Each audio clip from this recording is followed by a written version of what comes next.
Assalamualaikum warahmatullahi wabarakatuh. Ya, kita lanjut di materi masih mendalami puisi, cuman submateri yang baru, yaitu submateri yang ketiga, yaitu menganalisis unsur pembangun puisi tersebut ya, atau kebahasaannya. Nah, ini kita akan membahas tentang menganalisis unsur pembangun puisi. Nah, seperti apa? Yuk kita simak baik-baik. Oke.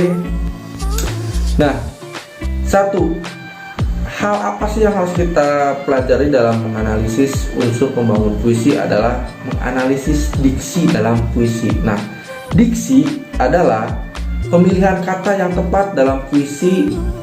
Diksi muncul karena adanya makna kias, lambang, dan persamaan bunyi atau rima. Nah, di sini jadi dalam puisi ini jelas kita harus menganalisis diksi dalam puisinya. Diksi ini adalah pilihan kata ya, pilihan kata yang tepat yang digunakan oleh penyair dalam membuat puisinya. Nah, biasanya diksi ini muncul karena adanya makna kias, lambang, dan persamaan bunyi atau rima. Nah, itu adalah menganalisis diksi dalam puisi. Nah, perhatikan. Yang pertama adalah makna kias. Nah, seperti apa sih makna kias? Makna kias adalah makna konotatif ya.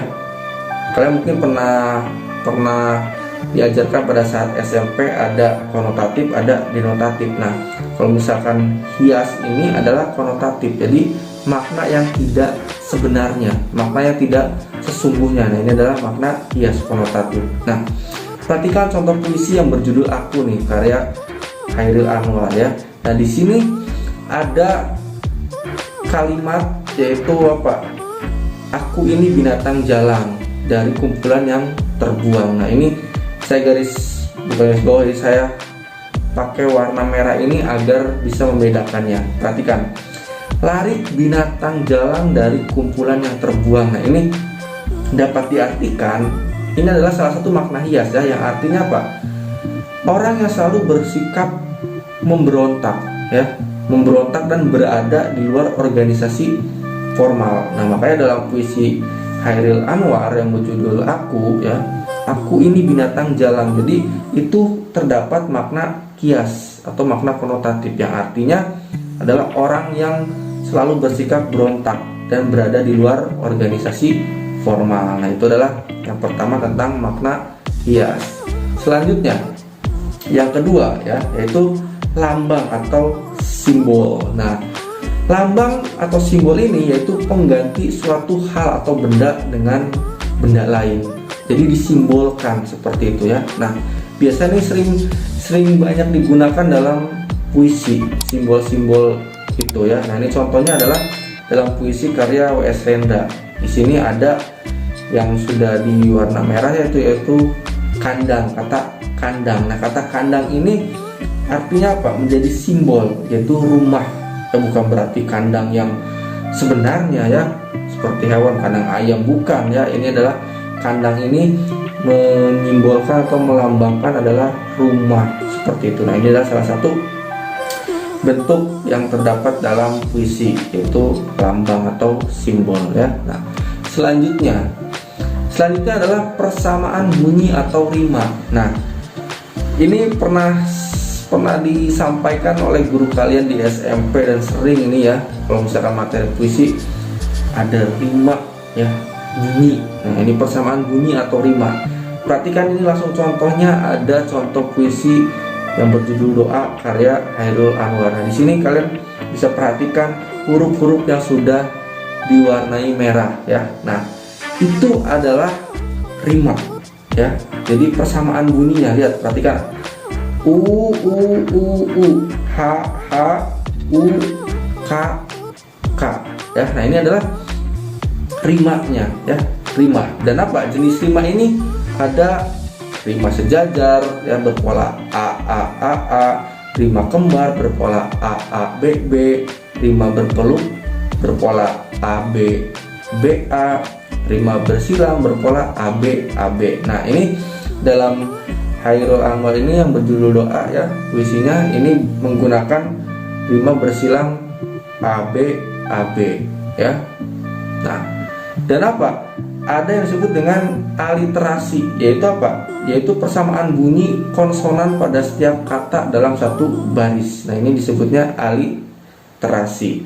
Dan ada juga asonansi. Nah, asonansi ini adalah yaitu persamaan vokal pada akhir kata dalam satu baris. Nah, disebutnya adalah asonansi ya. Nah, selanjutnya masuk ke yang kedua nih. Yang kedua dalam analisis unsur pembangun puisi, yaitu apa? Menjelaskan imaji dalam puisi. Nah, imaji, namanya imaji berarti imajinasi ya, penggambaran seperti itu. Nah, pengimaji adalah kata atau susunan yang dapat mengungkapkan pengalaman sensoris seperti penglihatan, pendengaran, serta perasaan. Nah, panca indera biasanya ya. Nah, cuma lebih ke penglihatan, pendengaran, dan perasaan. Nah, ini adalah imaji dalam puisi, disebutnya pengimajian ya, pengimajian dalam bahasa Indonesia. Nah, ada 3 jenis imaji, perhatikan.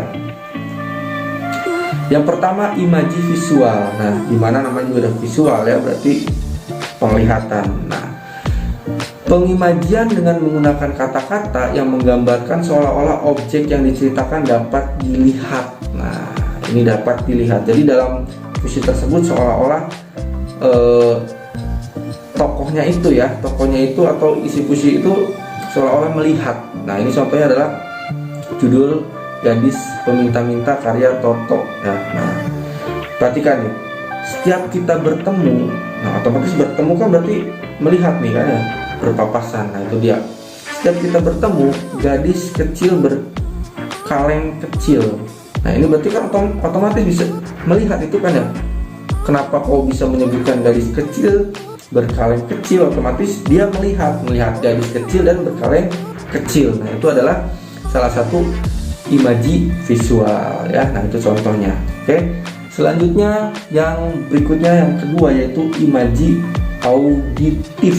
Nah, auditif jelasnya berarti audio ya kan. Nah, itu adalah pendengaran, ini auditif disebutnya. Nah, pengimajian dengan menggunakan kata-kata ungkapan seolah-olah objek yang diceritakan sungguh-sungguh didengar oleh pembaca. Nah, itu adalah imaji auditif. Nah, perhatikan contohnya di sini ya. Nah, di sini contohnya yaitu karya Benawan Muhammad ya.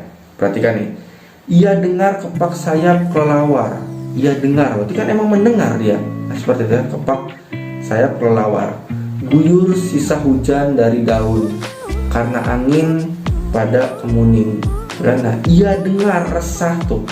Dia mendengar resah, jadi dengar lagi. Nah, makanya itu termasuk contoh imaji auditif. Paham ya? Nah, selanjutnya yaitu imaji taktil. Nah, imaji taktil ini adalah pengimajian dengan menggunakan kata-kata yang mampu mempengaruhi perasaan. Kata-kata yang mampu mempengaruhi perasaan. Nah, ini cocok banget nih, biasanya yang digunakan pada puisi-puisi yang tentang percintaan ya. Nah, dia sehingga pembacanya ikut terpengaruh perasaannya seperti itu. Nah, contohnya pada puisi yang berjudul Yang Terampas dan Yang Putus. Ngeri ya judulnya, yang terampas dan yang putus. Ini karya Khairul Anwar. Nah, ini contohnya. Kelam dan angin lalu mempesiang diriku, menggigit juga ruang di mana dia yang kuingin. Malam tambah merasuk, rimba jadi semati tubuh. Dikaret daerahku yang akan datang. Nah, ini contohnya ya, ini contoh. Padahal puisi ini masih panjang. Ini contoh, saya ambil hanya beberapa lirik saja seperti itu. Nah, itu adalah imaji taktil. Jadi imaji yang mempengaruhi perasaan pembaca ya, sehingga ikut terpengaruh perasaannya. Itu adalah imaji taktil. Selanjutnya yang ketiga dalam mengidentifikasi unsur pembangun puisi yaitu apa? Mengidentifikasi kata konkret ya dalam puisi. Yaitu apa? Kata konkret ini adalah kata yang memungkinkan munculnya imaji karena dapat ditangkap indera. Nah, jadi ini kata yang memicu munculnya imaji. Ini adalah kata konkret ya. Nah, contohnya nih, contoh kata salju. Salju yang berwarna putih dan rasanya dingin bisa digunakan untuk menyampaikan makna kias tentang kesucian, kehampaan, dan rasa dingin ya, cool ya. Nah, dalam konsep makna yang terdapat dalam kata salju tersebut, penyair bisa memilih kata salju untuk menggambarkan misalnya rasa rindu ya.